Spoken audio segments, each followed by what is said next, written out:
How you doing, So Danny? Jess, I'm doing great. For all of you who are not familiar with Jesse Reid, Jesse Reid is a Hall of Fame trainer. One of his most illustrious students in the past was none other than the Black Mamba, Roger Mayweather himself. But one thing that people don't know really about is what happened, what has been happening in terms of Floyd's comeback rumors. But you know quite a bit about that. Why don't you let us know what the situation was going on in terms of matching Floyd Mayweather up with the rumored fight with Paul Spadafora that was supposed to happen this July? Well, you know, it's very disappointing because as Paul's trainer, and you know, I'm very proud of Paul, even though he's had some rough goings like Johnny Tapia and Camacho, some of these other fighters that I've worked with. But he also is a very good boxer. He's an old school boxer. He's very clever. He's not a devastating puncher. But at one time we were in the gym when Paul was the lightweight champion of the world, and his Mayweather's father came up to me and made a challenge, when you're going to put the Paisano in with a real fighter. And I said, who's that? And he said, his son. And I said, well, I haven't even seen your son in the gym. Are you sure you want to do that? You know, Paul had been training for 6 weeks. He was in magnificent shape, as he always is, a very dedicated athlete. So anyways, to make a long story short, at first I didn't think that it was something we should do because Paul was going to be fighting for the title at that time, or no, he was going to defend his title.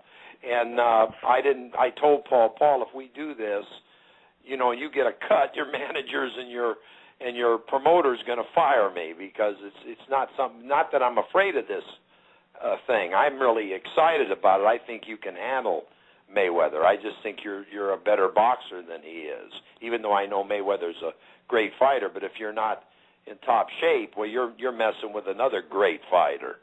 So anyways, we made the match, and I told him, listen, it's not going to be 3 rounds. It's got to be 6 rounds. And if he tries to pull out of the 6 rounds, I'm going to tell everybody. In fact, I think the whole town will be there and see what a coward he is. Well, naturally, his dad says we're going to knock him out in 1 round, and they were doing a lot of bragging. All them hang-on people around him were all bragging and this and that. So I sat Paul down that night, and I says, how do you really feel about this, Paul? Because we're going in there tomorrow morning. This is going to be a great thing. Someday this can make you a lot of money, because I know you can beat this guy. And I understand the Mayweathers, and I know their style. Paul says, Jesse, all that bragging they did, let's do it. And I said, okay, we'll go there and we'll put it on. So I said, I'm going to tape this because I know you're going to do well. So I did, and that's why Mayweather don't let anybody tape him anymore. That's why he's in top shape for every fight. I think we taught him a good lesson, because we really did handle him. I mean, the first 2 rounds were you take one or I'll take the other, but after that, Paul just handled him like he owned him. And he was inside with him, inside close, talking to Mayweather because he was doing so much bragging. He says, hey, that nose is bleeding, and that eye looks like it's swelling up, and he kept cracking him.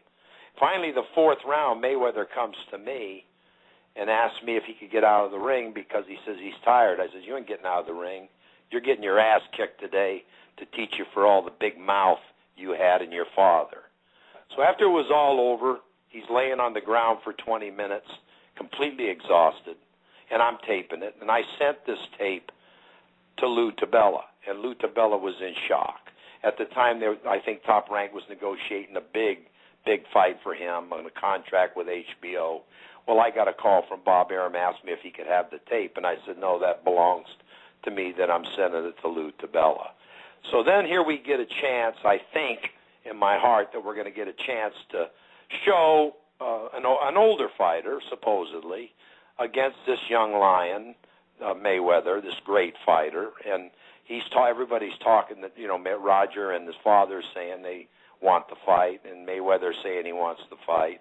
Next thing I know, we're not getting the fight. So I don't know the politics of what's happening here, but I do know that workout needs to be answered.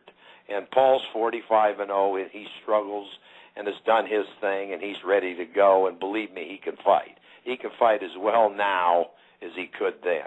He's just a gifted like Johnny Tapia was. He's gifted. And we were looking forward to the fight. Well, it isn't happening. So you give me the answers. Is Mayweather think that this fight is as easy as he says it is, and why isn't he fighting? Doesn't make sense to me. Yeah, I mean, Floyd, from what he has said, I mean, he has no plans to make any fights. I mean, he's gone out and has said that a few times, which is why I found it interesting because, you know, you and I have kept in close contact about the situation, and, you know, certainly it made its rounds on the internet.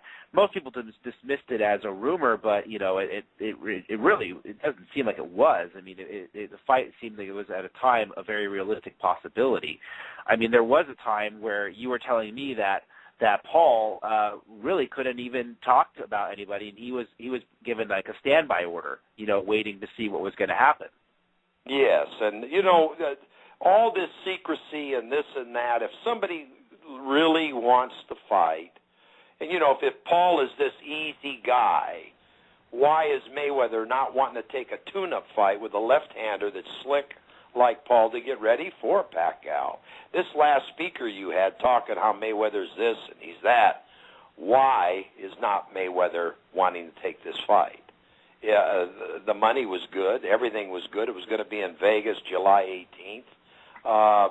From what I understand from everybody I've talked to, everything was going to be done. All of a sudden, it's not being done. So this vicious animal that's supposed to be this and that and the greatest boxer of all times, why isn't he fighting Paul Spadafora? I don't know the answers. I do know that Mayweather's know I know them. And I'll tell you right now, if they ever make that match, Paul Spadafora will be right in his chest, and he'll get his heart rate up to over 270 beats and might run him out of the damn ring because Paul is slicker than him. And I would and here's a guy that's not even a puncher who kicked his ass once, and I think he'll kick it again.